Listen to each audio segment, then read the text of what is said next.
জ্বর সর্দি হলে যখন মুখে রুচি থাকে না তখন এই রেসিপিটা বানিয়ে দেখতে পারেন। জ্বর সর্দি এমনি জানলা দিয়ে পালাবে আর মুখের রুচি আপনি আপ ফিরে আসবে। নমস্কার বন্ধুরা, উমাস কিচেনে আপনাদের সবাইকে স্বাগত। প্রথমেই বুঝতে পারছেন কি বানাতে চলছি। না সর্ষে পোস্ত দিয়ে আমি এখানে সজনে ডাঁটা বানাচ্ছি না, একদম অন্য ধরনের রেসিপিটা। একবার আপনারা দেখুন, দেখলে বুঝতে পারবেন যে জ্বর সর্দি মুখে কতটা মুখে রুচি ফিরে আসবে। প্রথমে 1 চামচ সর্ষে, 1 চামচ জিরে, পেঁয়াজ, রসুন আর কাঁচা লঙ্কার একটা পেস্ট বানিয়ে নিলাম। এখানে একটা আলু আর বেশ কিছু সজনে ডাঁটা কেটে নিলাম। এরপর সর্ষের তেলের মধ্যে শুকনো লঙ্কা আর 5 ফোড়ন দিয়ে দিলাম।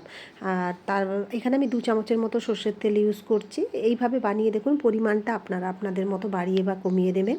প্রথমেই তেল গরম হলে আমি তেলের মধ্যে আলুগুলো দিয়ে দিলাম। আলুটা একটু ভেজে নেব, একদম 4 থেকে 5 মিনিট এইভাবে ভেজে তারপর ঢাকা দিয়ে 4 থেকে 5 মিনিটের মতো দিয়ে রেখে দেবো, যাতে আলুটা একটু সফট হয়ে যায়। এরপরে আমি এখানে ভালো করে ধুয়ে পরিষ্কার করে রাখা সজনে ডাঁটাগুলো দিয়ে দিলাম। এখন যে কোনো ফোনে, যে কোনো ইন্টারনেটে, যে কোনো জায়গায় শুধু একটাই কথা, মোরিঙ্গা খাও, মোরিঙ্গা পাউডার খাও, মোরিঙ্গা ক্যাপসুল খাও, মোরিঙ্গা খাও। মানে এর সজনে ডাঁটার যে কত গুণাগুণ, এখন তো এর পাউডারও বেরিয়ে গেছে, ক্যাপসুলও বেরিয়ে গেছে। তা বাবা, আমরা কেন পাউডার আর ক্যাপসুল খেতে যাবো, যখন বাজারে এত সজনে ডাঁটা তো টাটকাটাই খাই না।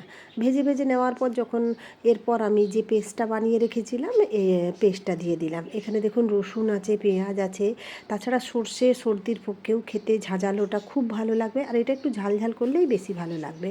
মশলাটা দেওয়ার পর এটাকে পুরো সবজির সঙ্গে মশলাটাকে এইভাবে মিশিয়ে নেব।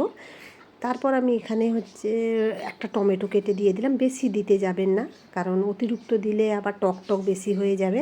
তারপর হলুদ গুঁড়ো, লঙ্কা গুঁড়ো দিয়ে দিলাম।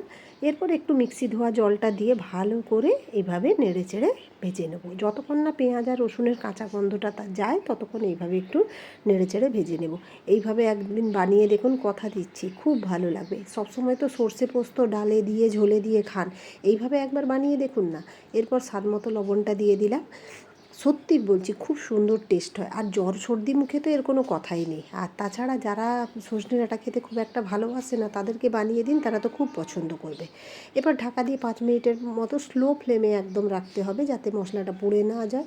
স্লো ফ্লেমে রেখে দিয়ে 5 মিনিটের মতো এটাকে একটু ভালোভাবে সেদ্ধ করে নিলাম, যাতে পেঁয়াজ রসুনটা এর সঙ্গে ভালো করে সেদ্ধ হয়ে যায়। এরপরে আমি এর মধ্যে পরিমাণ মতো জল দিয়ে দিলাম। যতটা পরিমাণ দেওয়ার, এখানে আমি 1 গ্লাসের মতো জলটা ইউজ করলাম। দিয়ে সব কিছু ভালো করে মিশিয়ে দেব, আর কিছু নয়। এরপরে গ্যাসের ফ্লেমটাকে মিডিয়াম হিটে রেখে দেব, দিয়ে ঢাকা দিয়ে 8 থেকে 10 মিনিটের মতো মিডিয়াম হিটে হতে দেব। দেখুন, দেখেই বোঝা যাচ্ছে যে সব সবজিগুলো সেদ্ধ হয়ে গেছে। দেখুন, সব কিছু চেক করেও নিলাম। আপনারা এই পর্যায়েও নামিয়ে নিতে পারেন যদি গ্রেভিটা এইভাবে রাখতে চান। তো আমি এটাকে আরেকটু শুকনো করব। দেখুন, এটা শুকনো হয়ে গেছে। আর একে বেশি আর মারবো না, মেরে দিলে কিন্তু আর ভালো লাগবে না, একেবারে শুকনো হয়ে যাবে।